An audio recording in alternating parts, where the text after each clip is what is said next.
So the lesson tonight is going to be a bit unorthodox of a subject matter. We're going to be in 1 Samuel chapter 18. The title of the lesson is going to be The Value of a Dowry. A little interesting study on the subject of what a dowry is and the significance of it. In one of our recent family devotions, as we read about the dowry that King David, before he became king, paid to Saul, we spent some time during that study, during our Bible time, our family devotions, discussing the importance of being prepared for marriage and the wisdom of having a dowry. And in tonight's lesson, I want our church to also look at the subject of the dowry in order to help us to understand the importance of being prepared for marriage, or to help us to understand the importance of getting our children prepared for marriage. And so I'm going to begin here in 1 Samuel chapter 18, reading beginning in verse 14. It says, "And David behaved himself wisely in all his ways, and the Lord was with him. Wherefore, when Saul saw that he behaved himself very wisely, he was afraid of him. But all Israel and Judah loved David, because he went out and came in before them. And Saul said unto David, Behold my elder daughter, Merab. Her will I give thee to wife, only be thou valiant for me, and fight the Lord's battles. For Saul said, Let not mine hand be upon him, but let the hand of the Philistines be upon him. And David said unto Saul, Who am I, and what is my life, or my father's family in Israel, that I should be son-in-law to the king? But it came to pass, when Merab, Saul's daughter, should have been given to David, that she was given unto Adriel the Meholathite to wife. And Michal, Saul's daughter, loved David. And they told Saul, and the thing pleased him. And Saul said, I will give him her, that she may be a snare unto him, and that the hand of the Philistines may be against him. Wherefore Saul said to David, Thou shalt this day be my son-in-law in the one of the twain. And Saul commanded his servants, saying, Commune with David secretly, and say, Behold, the king hath delight in thee, and all his servants love thee. Now therefore be the king's son-in-law. And Saul's servants spake those words in the ears of David, and David said, Seemeth it to you but a light thing to be a king's son-in-law, seeing that I am a poor man and lightly esteemed? And the servants of Saul told Saul, saying, On this manner spake David.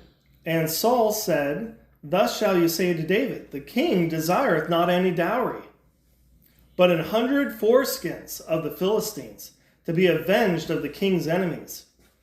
But Saul," again we see there a third time, "but Saul thought to make David fall by the hand of the Philistines. And when his servants told David those words, it pleased David well to be the king's son-in-law, and the days were not expired. Wherefore David arose and went, and he and his men, and slew of the Philistines 200 men. And David brought their foreskins, and they gave them in full tally to the king, that he might be the king's son-in-law.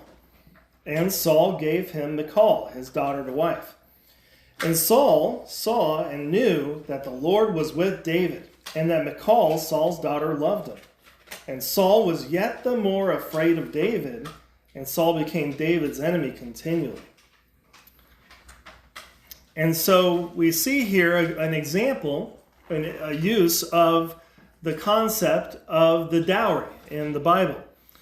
And so in my lesson, I have 7 points regarding the subject of the dowry and the value of children. David here, I want us to first observe, David was expected to give a dowry to King Saul. And here in chapter 18 of 1 Samuel, we see that Saul told David that for his dowry, or in lieu of a dowry, instead of paying money or which he couldn't afford or having something else valuable given to him, that instead he could fight against the uncircumcised Philistines and bring back 100 Philistine foreskins. And that was an interesting conversation when we were talking about that, when we were doing our family Bible time. It's also interesting to note here that we also discussed during our family devotion that the Word of God reveals here that Saul had an ulterior motive for requiring such a dowry of his daughter. That even though he spoke kindly and he seemed to be a godly man and the leader of God's people, and yet he had an ulterior, wicked, evil motive to kill David. And so he tried to do to David what David later on did to Uriah the Hittite. It's interesting that we see that here. And so King Saul made it appear as though David was fighting to destroy the Lord's enemies, to have fame, to be loved of Israel and of his servants, to become the son-in-law of the king, and to earn the king's daughter, Michal. But Saul actually had the ulterior motive to get David killed in battle with the Philistines, which is not just a method of kings to kill servants that they don't like, but it's also a biblical principle. In Matthew 26:52, our Lord said, "All they that take the sword shall perish with the sword." But what Saul meant for evil, God meant for good in the life of David. And in this lesson, instead of focusing on Saul and David, what I want for us to see instead in this passage is that David and Saul both understood the societal expectation of David to give Saul a dowry for Michal. Although King Saul didn't require money or valuable possessions, he still required a dowry of sorts. And both Saul and David realized that Michal had great value to her father and to her future husband. And so a great price was required for David to have her. In order for David to have Michal as his wife, he was not only happy to pay the 100 Philistine foreskins that Saul asked of him, but he even collected double that, 200.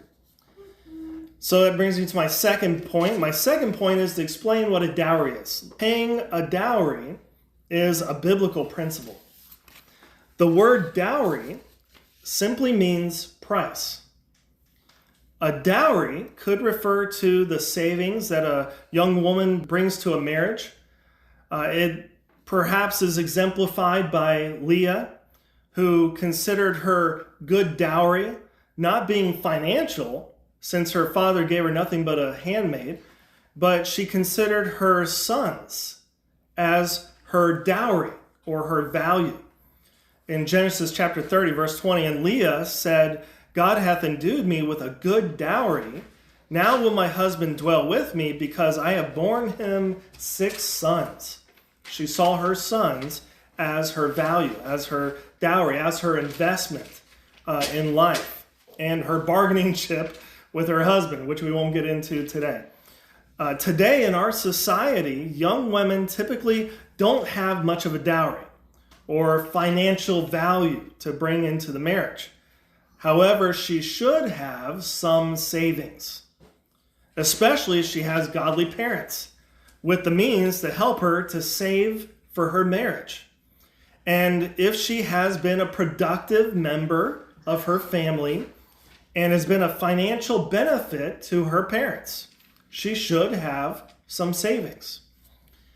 When we were married, Sherry and I, Sherry had a van already that was paid off, as well as some other savings, which, although we never needed to use that savings, I, as her husband, greatly appreciated it. And we hope that we'll be able to pass it on to our children one day. As opposed, though, to the woman's dowry or savings, the dowry most often referred to in the Bible was usually a payment that a young man made to the father of the young woman that he wanted to marry. And that's the dowry that we're going to be looking at today. We see that dowry in Exodus 22. You can turn there if you like, Exodus 22, starting verse 16. We're only going to read verses 16 and 17, but we see here the principle of the dowry being explained. It says, "And if a man entice a maid that is not betrothed, and lie with her, he shall surely endow her to be his wife," to pay the dowry in order to be his wife. "If her father utterly refuse to give her unto him, he shall pay money according to the dowry of virgins." He still had to pay the dowry, whether or not the father required him to marry her. And here we see the phrase, "endow her to be his wife." That refers to paying a dowry in order to have her as his wife. And I want us to understand here that the principle of the dowry is older than Exodus 22. It's older than the Mosaic Law. Jacob exemplified it by working for 7 years for each of his 2 wives, Rachel and Leah, in Genesis chapter 29. We also see it exemplified by Shechem, the Hivite, who offered a dowry to Jacob to marry Dinah after taking her. It's an interesting subject discussion to know whether or not she was raped or forced or did it consensually. But that Hivite there offered a dowry to Jacob to marry her in Genesis 34. Then I want us to understand that dowries are also confirmed by and enforced in the Mosaic Law, like we saw in Exodus 22, verses 16 through 17. And so we should have this understanding of the importance of the principle of a dowry when we see that the dowry was demanded by God in the Mosaic Law for the Israelites. Every young man who was going to get married was commanded by God to pay a dowry of virgins, or what some call a bride price, to marry a woman in Israel. So now that we established what that dowry was, I want to take my next 5 points, my final 5 points, to make observations about the importance of a dowry, the benefit of a dowry, of God's use of the dowry in the Mosaic Law. A dowry, my third point, is that a dowry implies the need for early financial preparation for marriage. It is important to understand the need for early financial preparation for marriage. And by the way, this lesson, I got my kids in mind the whole time I was preparing this lesson to help them to be prepared for marriage, to be godly husbands and wives. And this plays a lot into having that. And so dowries require and imply an investment and savings. The requirement for a dowry required a man to be prepared to provide for his wife, and more so. We parents should be helping our preteens even, and our early teens, to be thinking about and to be getting ready for proper courtship and proper marriage. They should already understand what courtship is, moral purity, what moral purity is, and how to prepare for marriage, to be discussing these things with our children. It's a foolish practice for parents to not teach their children anything about morality or about marriage or about how to properly prepare for marriage until they magically become adults at the age of 18. That's foolishness. If a young woman is properly raised, if she loves the Lord, and if she's faithful to God and to her father, she has immense value to both her father now and to her future husband. Proverbs 31, verses 10 through 12, talking about the Proverbs 31 woman that every one of our daughters should be aiming to be, and that every one of our wives should already be. He says here in verse 10 of Proverbs 31, Who can find a virtuous woman? For her price is far above rubies. She's priceless. She has immense value to her father and to her future husband. The heart of her husband doth safely trust in her, so that he shall have no need of spoil. She will do him good and not evil all the days of her life. So a dowry prevents a man, by principle, the need for a dowry prevented a man from marrying a young woman without being able to afford her. It prevents the young man from following his heart and from seeking to have a relationship when he has nothing to give her but love, right? How often do we hear that? And that's foolishness for a relationship to be begun under such circumstances. Whether or not that man has a dowry, no man should be courting until he's financially, emotionally, and spiritually ready to get married, to be able to support a wife and children. It is no small task, and it's not something to be done flippantly. No man should follow the wicked method of dating. Dating is doomed for failure, but instead he should be learning about the wisdom of courtship. No young man or young woman should even consider also taking birth control pills as an option. It shouldn't even be an option in the mind of a Christian to take birth control pills, since they cause countless abortions and they could ruin that wife's future fertility. Also, no man should be thinking about courting a young woman unless he's prepared and capable of providing for both her and her soon-to-follow children. He should be ready to provide for them. A young woman should be seeking to obey the biblical exhortation in Titus 2:5 to be a keeper at home, to follow the biblical example of a productive Proverbs 31 keeper at home, and be prepared to have children soon after marriage. That should be a part of the package. That's expected. That's the command, to go into the world and be productive. And so wise parents will teach their daughters on a regular basis to not consider marrying a man if he isn't clearly capable of providing for her and their soon-to-follow children. And they will also, if they are wise, those parents will teach their children what courtship is and how to be a godly keeper at home for their daughter. Today, the vast majority of those who call themselves Christians have such a carnal and worldly mentality regarding relationships because they don't love and read God's word to understand the principles that I'm referring to.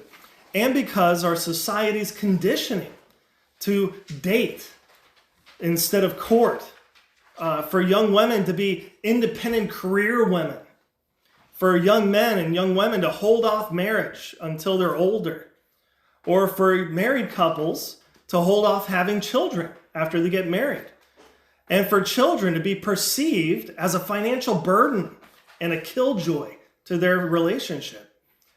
That is part of the conditioning of our society.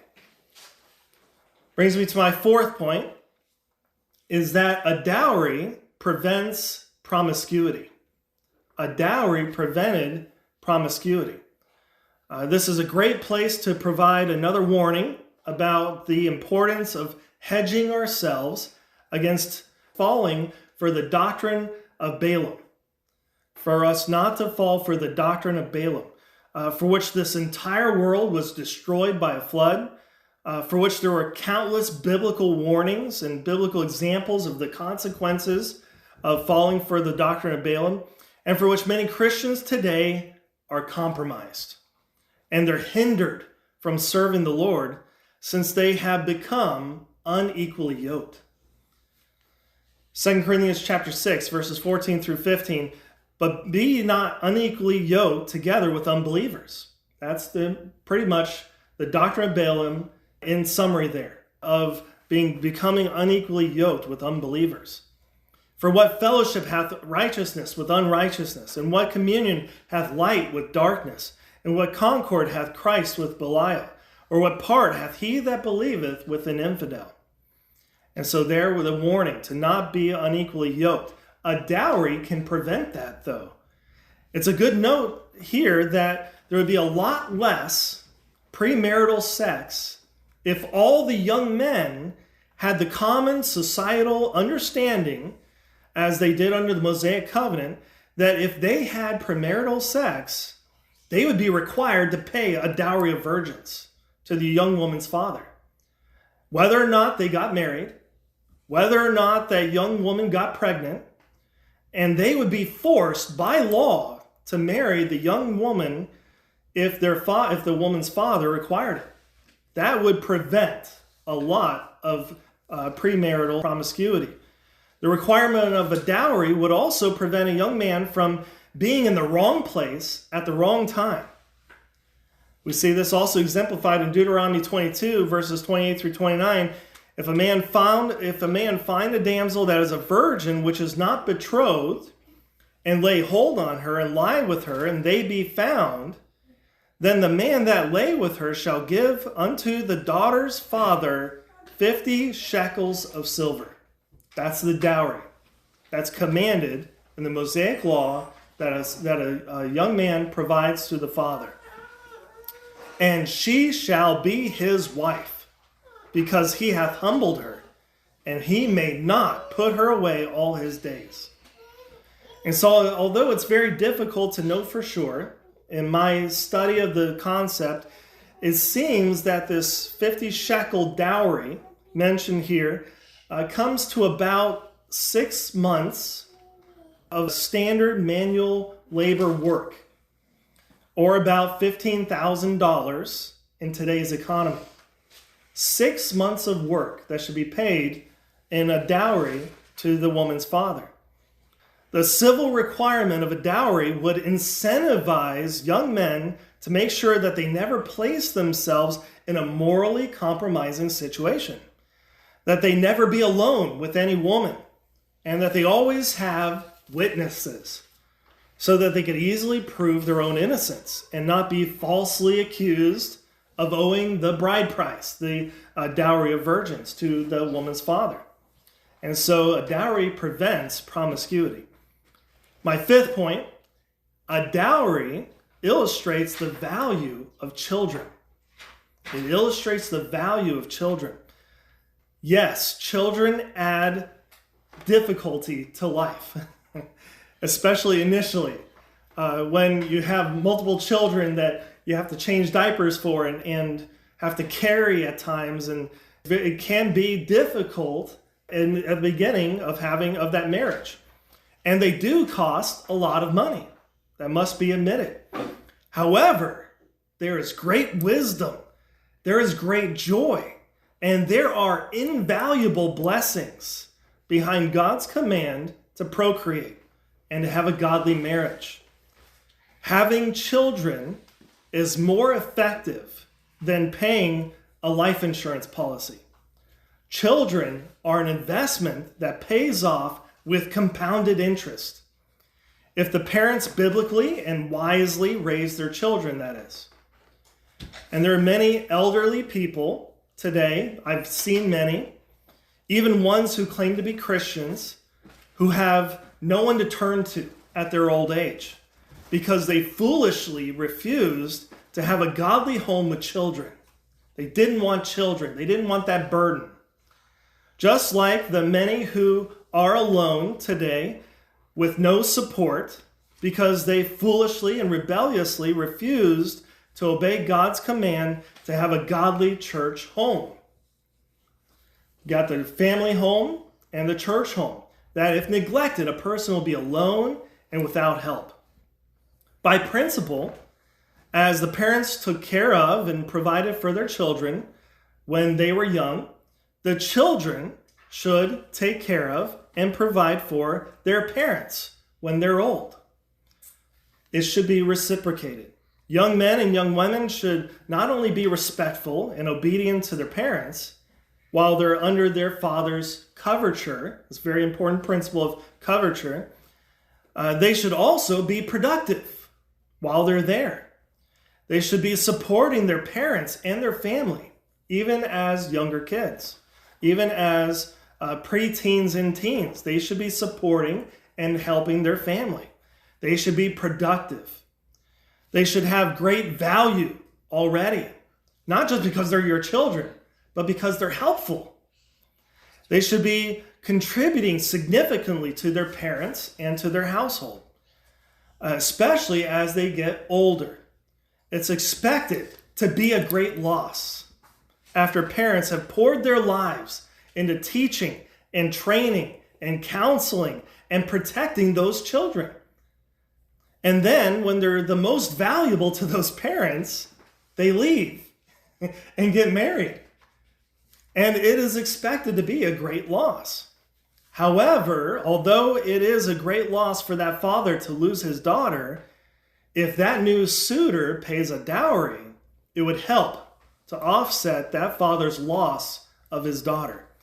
And the newly married couple should be planning on taking care of their parents, which also makes it worth the loss of that father of his daughter to that man, that young man. Brings me to my sixth point. My sixth point is that a dowry implies a simultaneous leaving and cleaving. A simultaneous leaving and cleaving, as exemplified also in Genesis 24, verse 24. Genesis 2, verse 24. We see that principle of young adults leaving their parents and getting married at approximately the same time. Genesis 2:24. Therefore shall a man leave his father and mother, and shall cleave unto his wife, and they shall be one flesh. That happens at one time, at one approximate time. A young man should be saving while he's living at home under his father's coverture. And then, when he gets married, he should have a smooth transition to managing his own household. He goes from one household to the next. And so should it be for the young woman, going from one household to the next. One structure of a family to the other structure of a family. And where he, that young man, is now responsible for providing for his own wife and children. And he should be able to purchase and get a mortgage on a house. He should be able to pay for his transportation to and from work, if not also providing a vehicle for his wife, so that she's not stuck at home without a means to take the kids perhaps to a doctor or to the hospital for emergency, whatever the case may be. He should also have no debt or be on the fast track to paying off whatever debt he has very soon. He should also have some kind of emergency savings for complications and for the upcoming expenses for his wife's pregnancy and for childbirth. It is expensive to have a child, the whole process. And so it's important to be prepared for that. In order to save up for these planned and for these unplanned expenses, it's implied in Exodus 22, verses 16 through 17, that young woman is supposed to be living with her parents under the coverture of her father until that dowry is paid and until she's married. That's the point. At that point that he pays that dowry and then marries that woman is when she leaves the father and cleaves to the husband. The biblical concept of coverture as well as patriarchy is illustrated in Numbers chapter 30. But we're not going to have time today to delve into that topic.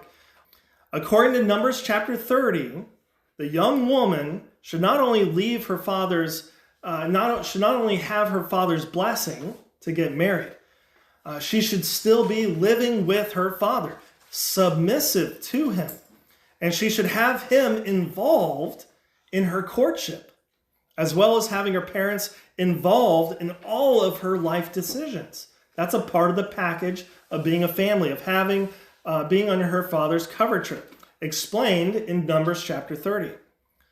And so even though she is no longer a young child, she should still be submissive to her father's will, because she's still under his responsibility and under his protection until she marries her husband.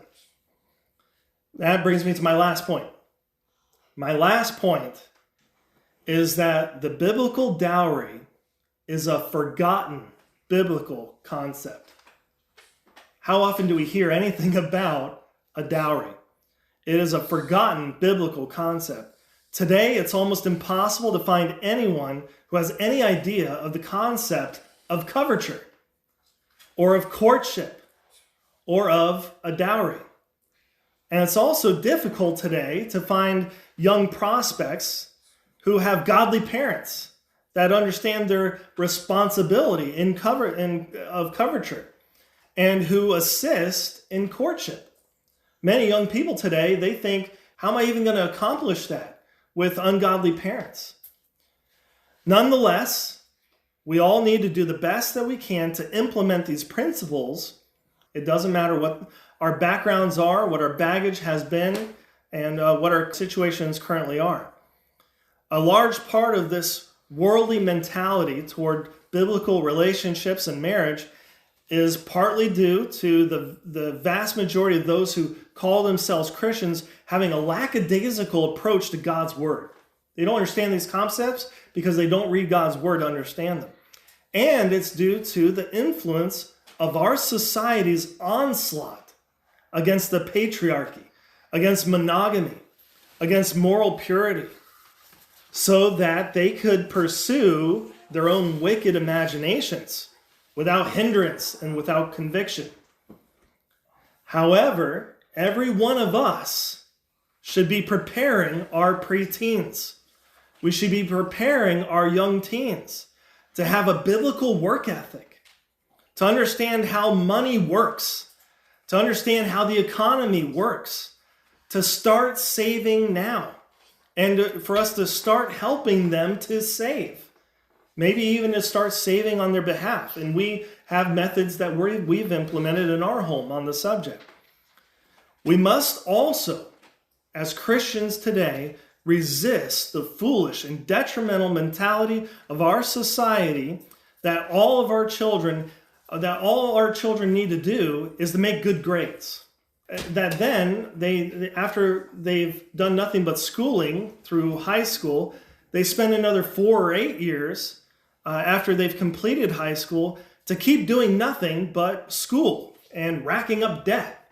I'm not saying that if you do go to college that you are racking up debt or that it's necessarily wrong, but a child should not be expected to do nothing but school. He should be productive in the family and helping to provide for himself and for his parents. We must also resist the foolish and self-destructive method of dating. I cannot say that enough. We must not fall into the trap of dating.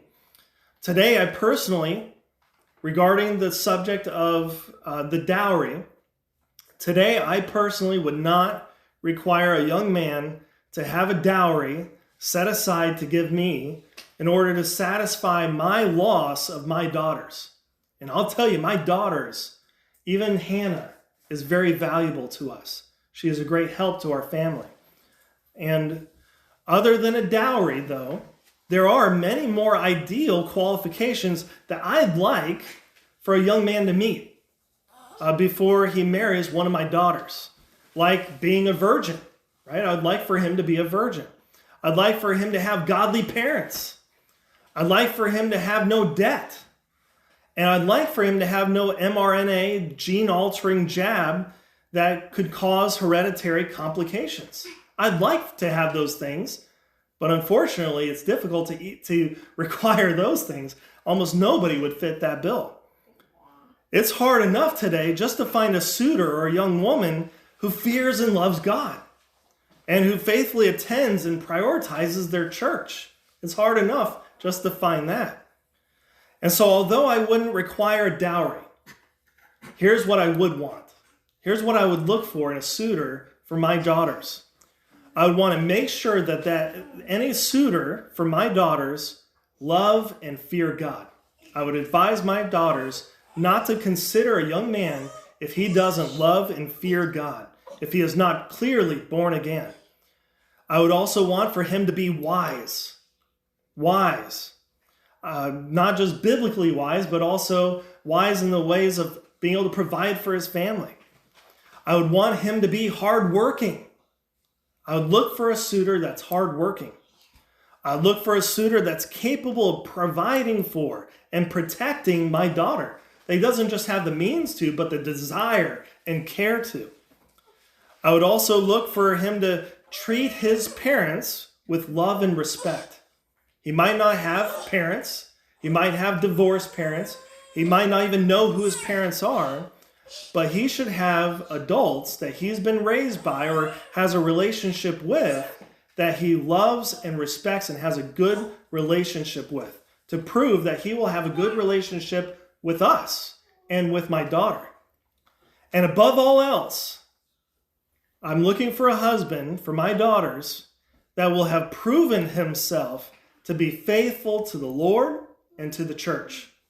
That's what to look for in a suitor. Although he might not have a dowry, we should be looking for a suitor that has those things. So in closing, we've seen here the biblical concept of a dowry. We've seen God's wisdom in requiring a dowry in the Mosaic law.